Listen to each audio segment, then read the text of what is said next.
alunos do Colégio Francisco de Assis, do 9º ano.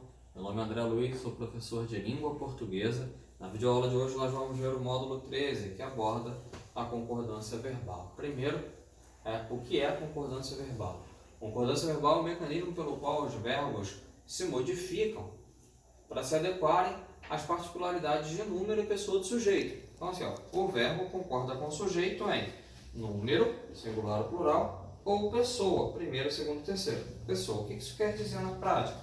Se o sujeito está no singular, o verbo estará no singular. Se o sujeito está no plural, o verbo estará no plural. Se o sujeito estiver na primeira, segunda ou terceira pessoa, o verbo seguirá essa pessoa, primeira, segunda ou terceira, respectivamente. Tá bom? Então, regra geral, diz que o verbo concorda com o núcleo do sujeito em número, singular, plural, e pessoa, primeira, segunda e terceira. Quer dizer, nós aqui, tá vendo? Nós, sujeito, primeira pessoa do plural. O verbo, criticamos, primeira pessoa do plural. O exemplo de baixo, molhava a rua, uma chuva fina e fria, uma chuvinha fina e fria. Uma chuvinha fina e fria é o sujeito, terceira pessoa do singular, o núcleo é chuvinha. Molhava, o verbo, terceira pessoa do singular. Então concorda em número e pessoa, tá? As regras, a gente vai ver alguns casos particulares que são abordados pelo nosso livro. O primeiro, o sujeito formado por um termo coletivo, ou bando. Termo coletivo, terceira pessoa do singular, o verbo vai seguir a terceira pessoa do singular, ok? Os bandos, terceira pessoa do plural, o verbo vai seguir, os bandos invadiram, tá bom? Concordância com frações, você vai observar aqui o numeral, tá ok? Então, 1/5 mora, 2/3 compareceram. Você olha sempre a expressão numérica observando o numeral, tá? Concordância com percentuais, isso aqui é importante. Ele, quando não tem nenhum termo que acompanha, somente 1,8, não tem do que, não tem nenhum substantivo acompanhando, tá? Eu concordo com o numeral a partir de 2. Então, 1,8 é singular, porque é 1,999, singular, porque é 1,999. A partir de 2% compareceram, tá? Quando houver especificador, o verbo pode concordar com a percentagem ou preferencialmente com o especificador. Aqui, quando você tem somente 1%, 2 alunos, eu posso concordar com o especificador, 2 alunos, ou com a porcentagem, com um ou com o outro, tá ok? Então, concordando com um ou com o outro, mas preferencialmente com o termo alunos. No caso, compareceram e compareceu, que são os dois que estão em negrito, da turma compareceu, tá ok? Não posso, se tiver 1% da turma, aí só pode ser compareceu. Desculpa, 1% da turma, só pode ser compareceu, porque os dois termos estarão no singular, tá ok? Bom, quando o sujeito é representado por expressões partitivas, o que é expressão partitiva? A expressão que indica uma parte. Então, a maioria de, são todos, a maioria, uma parte de, uma porção de, metade de, são expressões partitivas, tá ok? Quando elas estão acompanhadas com um nome, o verbo pode concordar com o partitivo ou com o nome. O que isso quer dizer? Se eu escrever a maior parte dos pacientes, certo? Se eu escrever a maior parte dos pacientes, eu posso concordar ou com a expressão partitiva ou com esse termo especificador. Se eu concordar com o termo que especifica, com o nome dos pacientes, é desenvolvem.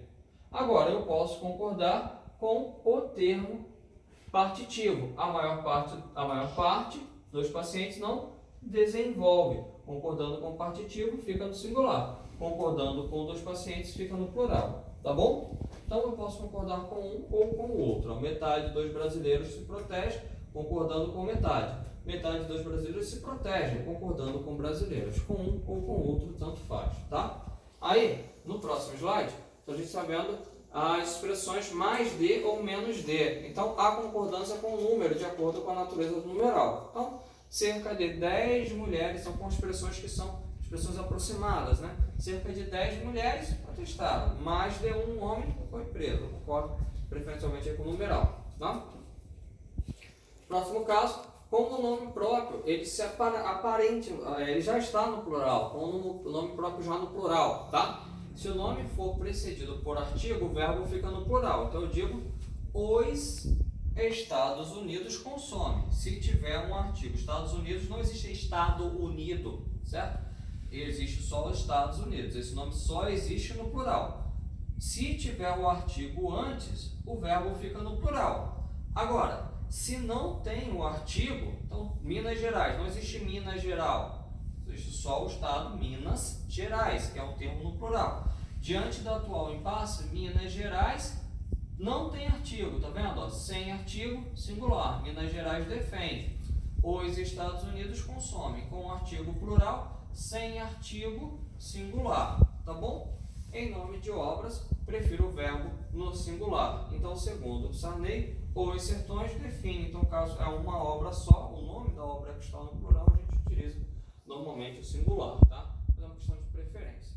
Então, nos pronomes relativos que e quem, aqui acontece uma coisa interessante, tá bom? Se o pronome relativo for o que, o verbo concorda com o antecedente. Hoje sou eu que começo a partida. Então, sempre que o pronome relativo for o que, eu concordo com o antecedente. Hoje sou eu que começo. Então, eu começo a partida. Tá ok? Eu começo a partida. Esse que está retomando esse eu, ele vai concordar com o antecedente.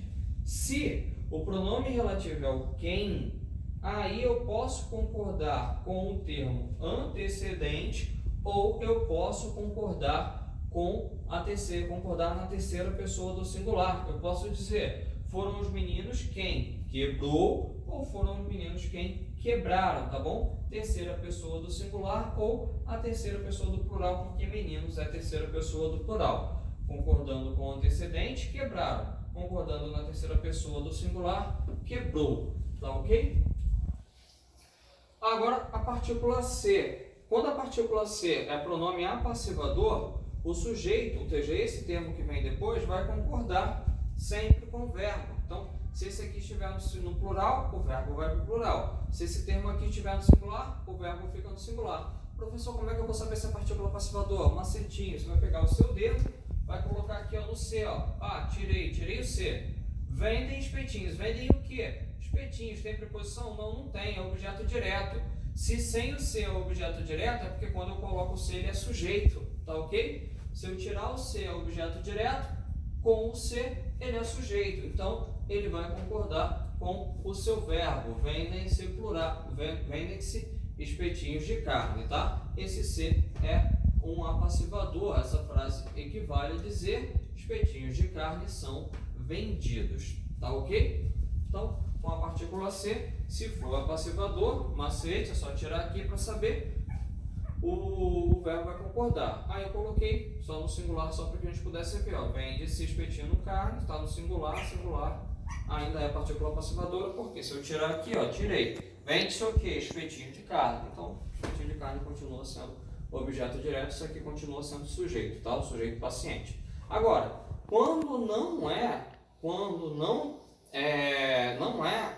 pronome passivador, ó, como é que eu vou saber? Tira o C. Precisa-se de empregados. Precisa de quê? De empregados, ó. Se sem o C isso aqui é objeto indireto, é porque com o C é índice de determinação de sujeito. Ele continua sendo verbo transitivo indireto. Então, esse C aqui, esse verbo aqui vai ficar sempre na terceira pessoa do singular, tá? Invariável.